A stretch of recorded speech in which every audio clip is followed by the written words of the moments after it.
Finally जीत ही गए और one sided ही था final.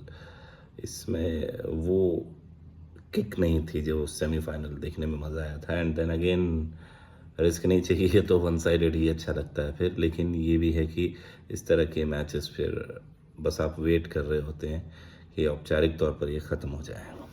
Team India has been fantastic throughout the tournament. और हाँ, हिकअप्स रहे हैं डेफिनेटली। बॉलिंग जो है वो आला दर्जे की नहीं थी टिल द सेमीफाइनल। लेकिन इस मैच में आप देखें कि बहुत अच्छा बॉलिंग का प्रदर्शन रहा, चाहे वो अर्शदीप हो, बुमराह हो एंड इवन वरुण चक्रवर्ती। उनकी तरफ से भी गेंदबाजी जो है काफ़ी अच्छी हुई थी। But if you will see in a very deep way, आप एक कंक्लूजन पे ज़रूर पहुंचेंगे कि न्यूजीलैंड जो है वो इधर ओवर प्रिपेयर्ड था या फिर बहुत जल्दी बहुत सारी चीज़ें वो करना चाह रहे थे। Because in the power play itself अगर आपने नोटिस किया हो कि जो गेंदबाजी थी डफी की तरफ से या फिर आप मैट हेनरी का भी ओवर देखें, स्पेल देखें उनका, तो अप टू द मार्क नहीं था। एक कॉन्सेप्ट समझ में नहीं आया कि if you are bringing in the fast bowlers, वो कंटिन्यूसली आउट ऑफ लाइन जाके, आउट ऑफ द प्लान जाके स्लोअर वंस डाल रहे थे। अगर आपको गेम को वहाँ पे स्लो करना है, ब्रेक करना था, तो स्पिनर्स का भी यूज़ करना चाहिए था। सेंटनर को आना चाहिए, क्लेन फिलिप्स को एक और ओवर दिया जा सकता था वहाँ पर, which could have been turn out, could have been a turning point कि गेम को वहाँ पे थोड़ा सा बदला जा सकता था। सो यू कैन से कि poor captaincy from the side of Santner.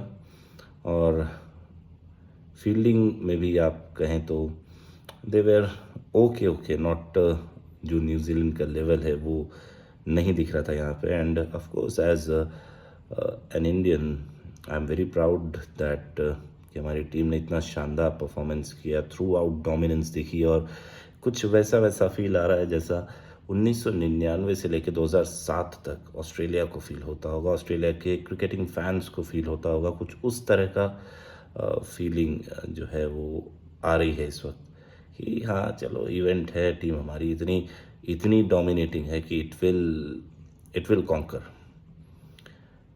जो जिन लोगों ने अर्ली 2000s का और 90s, लेट 90s की ऑस्ट्रेलियन टीम को देखा है, लेड बाय स्टीव वॉर्ड and Ricky Ponting and Adam Gilchrist, Matthew Hayden, Michael Bevan, आप नाम लेते जाइए एक के बाद एक। इवन मतलब स्थितियाँ ये होती थी कि एक मैच में कभी याद आ रहा है मुझको, आखिरी गेंद पर शायद 6 रन चाहिए थे and Brett Lee was the batsman there और ब्रेटली ने 6 उड़ा दिया था। एंड गेंदबाज थे हमारे Lakshmipati Balaji.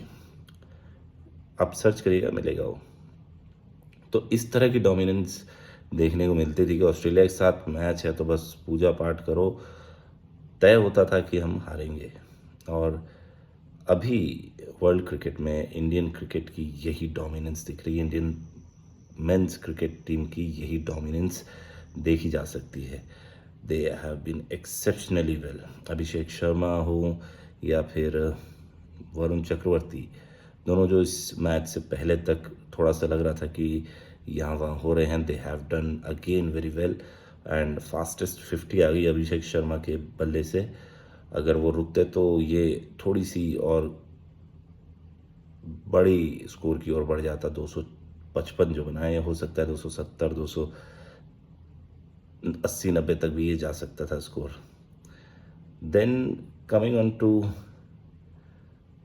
The turning point और द ट्रम्प कार्ड, आप ये कहें कि जो ट्रम्प कार्ड पूरे टूर्नामेंट में रहे हैं वो जसप्रीत बुमराह, इनक्रेडिबल बॉलर। दुनिया के किसी भी खिलाड़ी से आप पूछें, किसी भी क्रिकेटिंग एक्सपर्ट से पूछें,